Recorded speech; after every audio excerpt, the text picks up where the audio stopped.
The Stolen Stars of Matariki. Behind dusty orange hills, where the sky stretches down to the sea, there's a magical, wild, windy place called Te Mata Hapuku. Some people call it Birdling's Flat.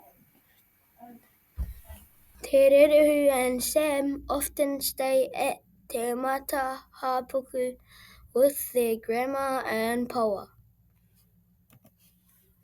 Te Mata Hapuku Beach isn't sandy or shelly. Te Mata Hapuku Beach is stony. It's made of trillions upon trillions of grey stones. There are as many stones on Te Mata Hapuku Beach as there are stars in the sky. Tererua and Sam love to search there for special stones called agate.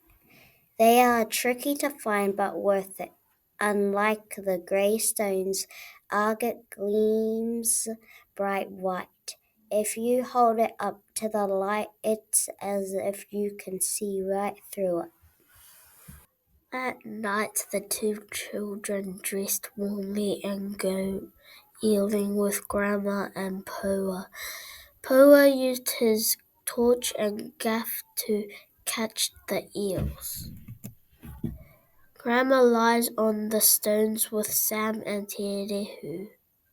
They look up at the skies bursting with stars. As Poa's gaff splashes into the water, the wind whips around their cheeks. Grandma tells the children stories.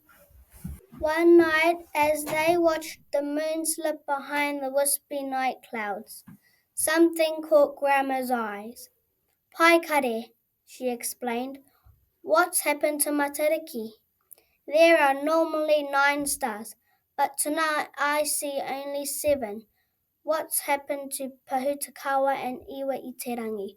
Sam and Terehua scanned the night sky. Grandma was right. There were 2 stars missing from the Matariki cluster. Oh dear, I know what's happening, said Grandma. What? Te Ruaha asked breathlessly. It's those bloomin' patupai arahi that live up in the hills. They've been stealing the stars again. Stealing the stars? Sam looked doubtful. Grandma pulled the children in close. You know how you go searching for a